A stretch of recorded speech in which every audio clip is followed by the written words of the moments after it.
YouTube. So I just finished up with some breakfast. It just ticked over 6 o'clock. Woke up at about 5:30. I tried getting a sleep in, but it's so difficult sleeping outside. The natural sunlight just wakes you up automatically and just tells you to get out of bed. So I don't know if I'm getting enough sleep. I hope I am. I feel tired when I wake up, but then when I get going, I'm fine. But anyway, this is where we slept last night. Just under this undercovered area here. A little bit of trouble with mosquitoes, wasn't that bad. However, I'm pretty happy I got a pretty good night's sleep.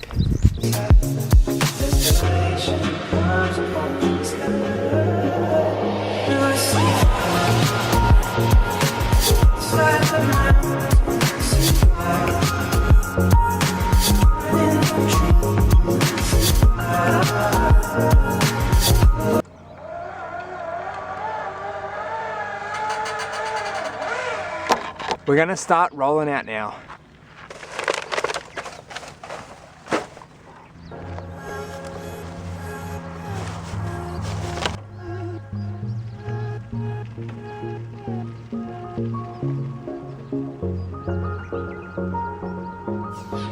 So we made it just outside of the town Shikoku. I have no clue if that's how you pronounce it.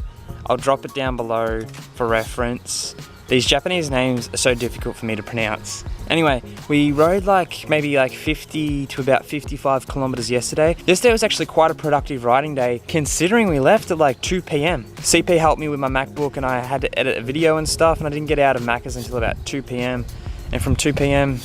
till last night we rode 55k, so we made some good timing. But I just made it toward Lawson. I'm gonna go in and get some more breakfast, gonna get a coffee as well. So I was just sitting at the front of Lawson here, just eating a bit of breakfast, and the old man came up to me and he started asking me about my trip. And just a shout out, thank you. He gave me this, I think it's like a tea drink thing. He gave it to me as a present, so thank you very much. So kind.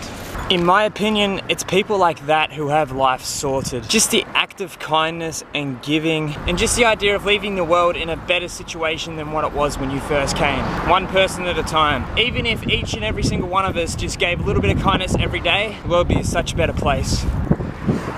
So thank you, old dude. I really appreciate the green tea drink. It's much more than just a drink. So I met up with CP here at a rest stop. We actually just ran into Tomo, who is from Santagan here in Japan. He actually spent about 6 years in Australia. So he spoke fluent Australian English. He even had a little bit of an Aussie accent going on as well, but he was kind enough to give Eric some Panadol equivalent sort of painkiller for his neck. He's got a bit of a sore neck. How is the neck? I mean, the painkiller hasn't gone in yet, but it was awful this morning and it was awful yesterday. You saw how miserable I was this morning. Just context for these guys. Darted.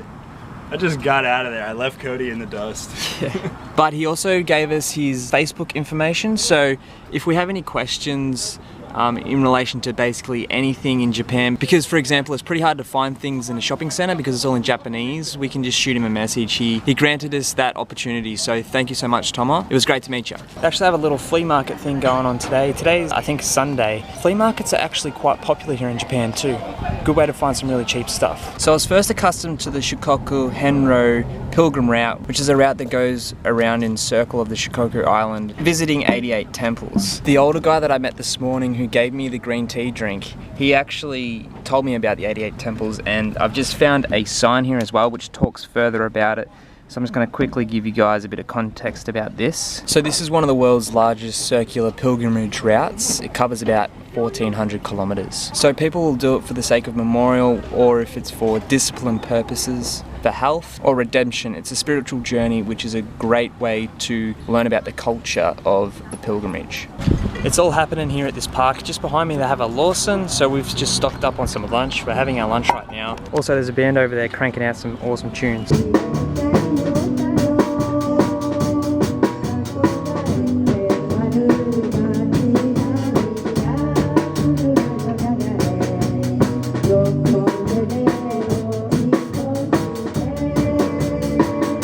So we just bumped into another dude here when we're eating lunch, and he didn't speak much English at all.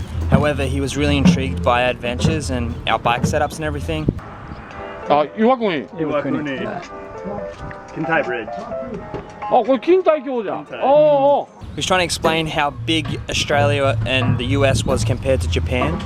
yet we cycled the States. He was mind blown. And that's the thing, sometimes the locals, they don't speak any English at all, and they still come up to us and start speaking to us in Japanese. It's quite amazing, the language barrier. The tunes are on point. Good vibes for some editing, I reckon. So we actually decided to leave that rest area. Probably really noisy right now with these cars passing, but I attempted to edit a video, but it was super difficult because the music, it got so loud at one point.